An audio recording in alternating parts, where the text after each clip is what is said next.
Black man and he is a busy businessman. This is Busy Business. I'm your host, Tabitha Chibula. Welcome to our show.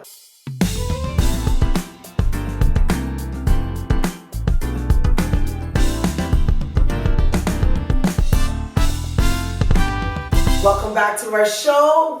Without further ado, I would like to welcome you, Mr. Callixte Matala. How are you doing today? Good, thank you. Good. So you speak many languages. I do. I was about to go into French. I don't know if you heard me stutter. So where are you originally from? Originally from Congo. Oh, got you. Okay, so you're originally from Congo. You speak French. I do. You speak Lingala, Swahili, and English. And English, of course. At least I think I do. I think you're doing pretty well. Yeah. So you are a busy businessman. What does that mean to you? What is business for Callixte? So business, generally business has this way of taking time from you. Right. Because if you want to perfect something, you have to spend time doing it. Right. And then that takes a lot of time. So now if you pair that to the fact that you don't have one business and you have many, you don't have enough time. Right.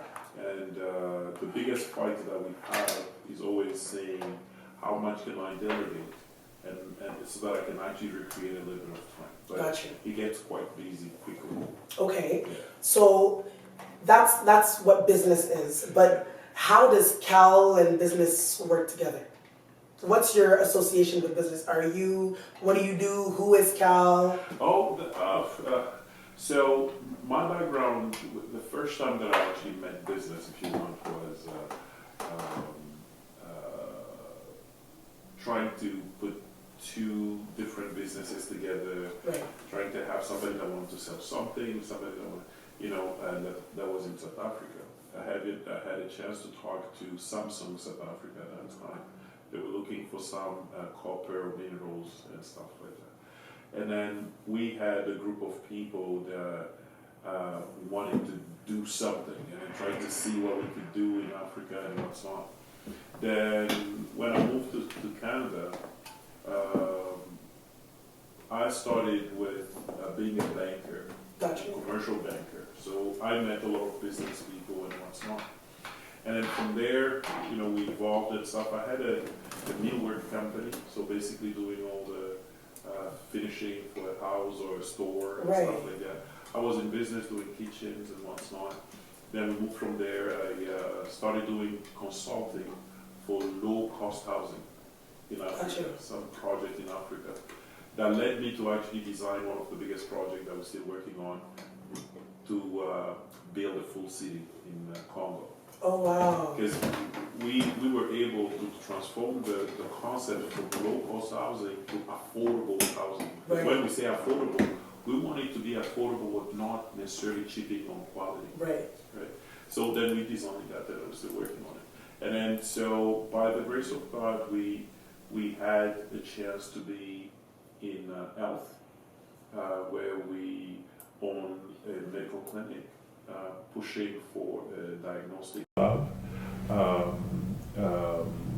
We are in construction as well, doing, people refer to it as cribbing, but it's literally concrete pouring.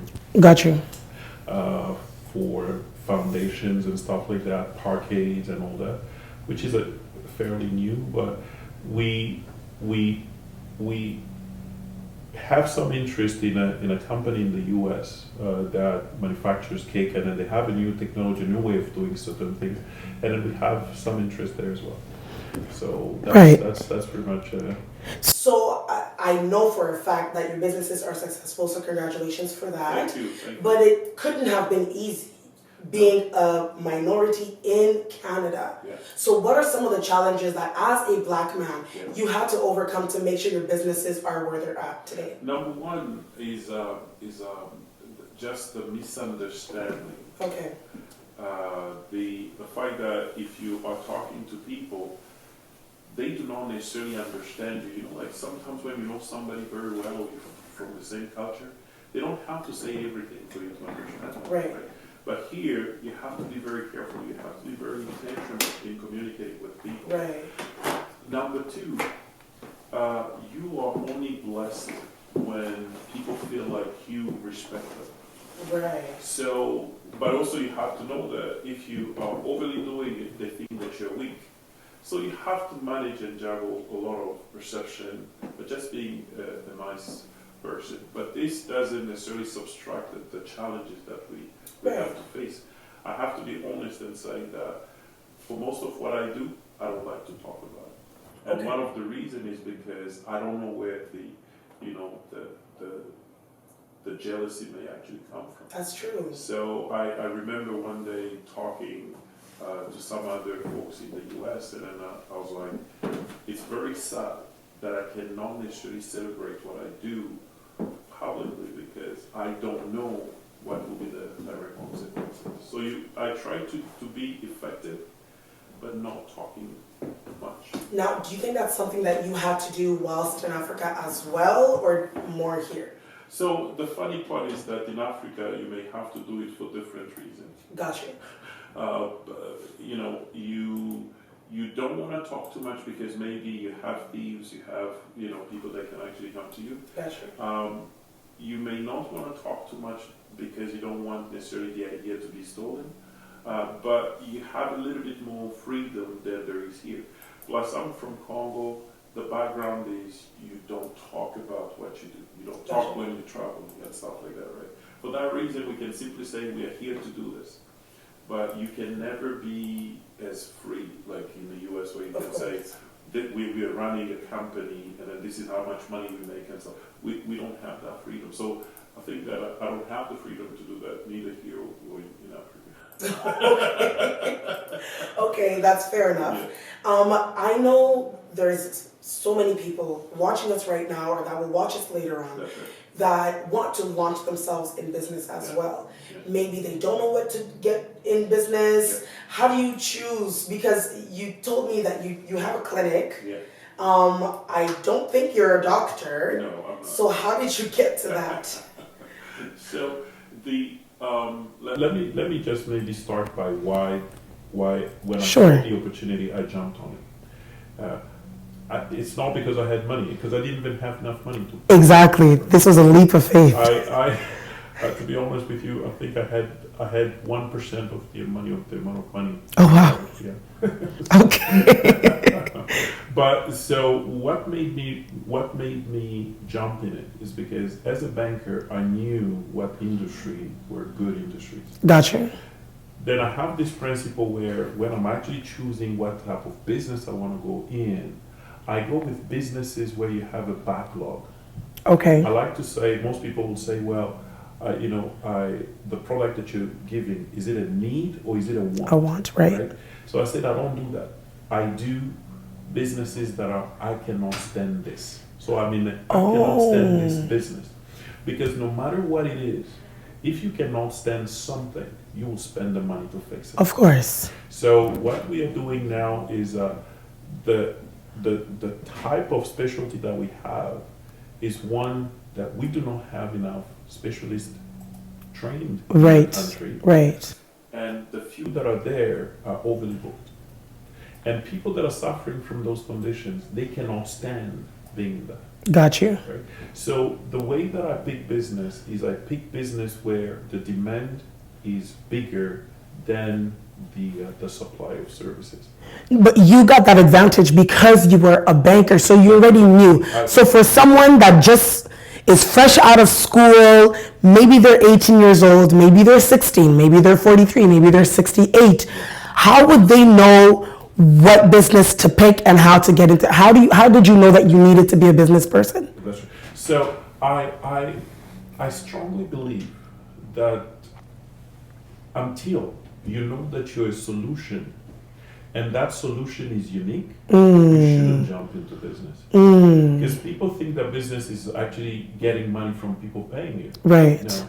Business is providing a solution in a way that nobody else does. Got you. I love that. And then if you have, let's say there's a competition and stuff like that, so what you have to do is you have to say, my competition cannot take care of the entire demand, and then I'll have mine. And this is how I'll be different. Right. That's why for most people, I say that your success is in your past.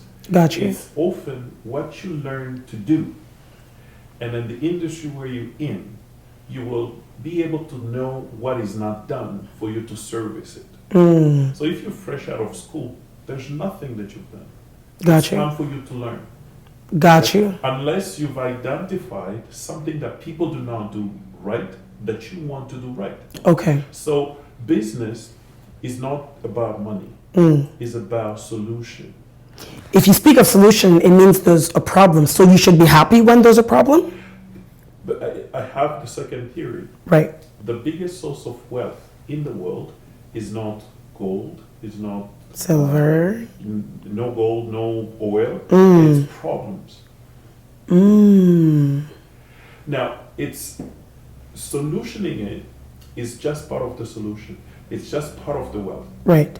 There's, if you look at Microsoft as a solution, they were targeting something that IBM wasn't targeting. Right. They were targeting people, individual. So they decided to do it. But just solutioning that wouldn't have made him the billionaire that he is. Right. It was solutioning it, but also knowing to keep the right to it. Got you. Right? Got you. So there is always, so you find the solution, that's fine. Number two, how do you keep it for you? How do you keep it so that people will always come back to you? Right. Right? So there's a bit of an intelligence, a little bit of experience, and that's why this is what they say. They say, stupid people never learn from mistakes. Right. Intelligent people learn from the mistakes. Wise people learn from others people's mistakes. Right. Right. So if you want to start a business, it's always good to have a mentor. Why? Because he actually seen a lot of it. He's seen a lot of things that needs to be done. It's all about character. Success in business is more about the character than it is about what you're doing exactly. Okay, speaking of mentors, somebody could be listening to us right now and get inspired by you. Yeah. Do you mentor? I do, but I pick people that I actually mentor Why? because I don't have time. Got you. And then I have to make sure that I see the fire in the person. You have to be willing to almost die for it. Got you. You have to be willing to sacrifice your time, your energy to do it. Yeah. Most people dream about the food that they will eat, Right. but they don't know, or maybe they know, but they don't dream about cooking it. Right. So you have to be willing to cook it. So if I see that all you want is the food but not the cooking, I'm not going to necessarily invest. Got you. Got you. Because we invest so that we can multiply and duplicate who we are. But if we'll duplicate that and we know it's not going to go anywhere, Of course. we rather not. Right. Right. So Right. we don't have time. Okay. Yeah. And just before I let you go here, I had a couple more questions for you. So I know I mentioned that as a Black person, it is difficult to get a business started and to get it successful in Canada. And you did talk about some challenges that you had to overcome. But why do you think that Black businesses are so undermined, or I don't want to use the word neglected necessarily, but just not taken as seriously as other races perhaps? Why do you think Black businesses aren't there yet? I believe that it's actually what we were educated to do. Okay. We were unfortunately educated to be successful and not fail. And the reality is, you cannot succeed if you don't fail. We were not educated to be persistent. When I look at, I have a clear example of some Indians, because we have some Indians, East Indians working with Gotcha. us. Okay. And there's one where the family is in fishing, but the port from which they go to fish, there's 50,000 other boats going out and fishing. So when they come back, there's a competition. Of course. So these guys, they can go anywhere in the world and succeed because they're already used to competition.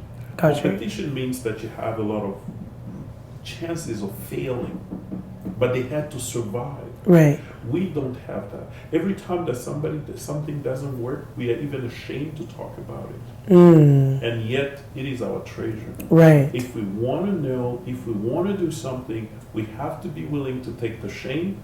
We have to be willing to wait until we master it. It's just normal.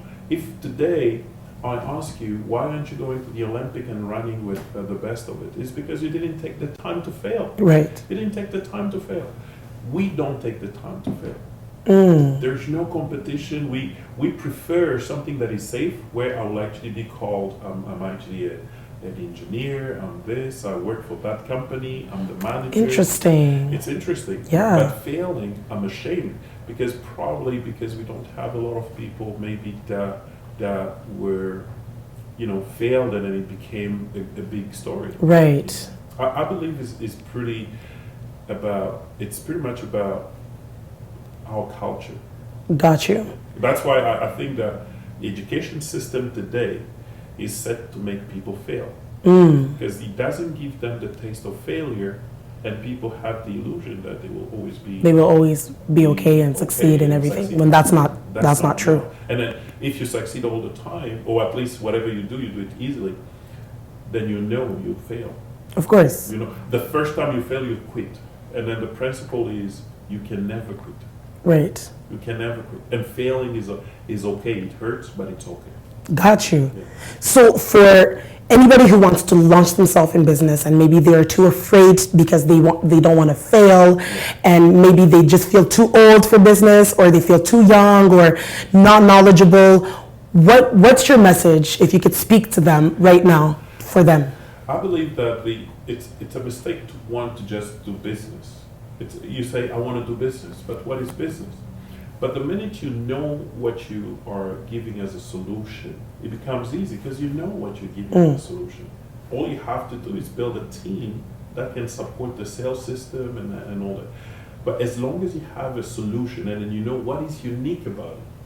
Because if you're giving a solution that everybody else can give, then you're not in business.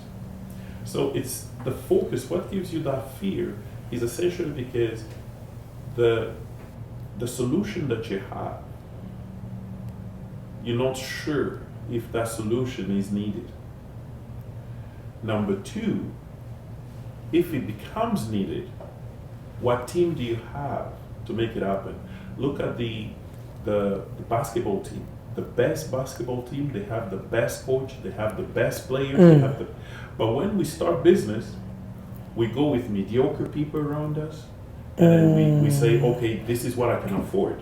And that's why you have the result you have. Right. So you shouldn't be afraid. You just have to go. And by the way, business doesn't need money to be successful.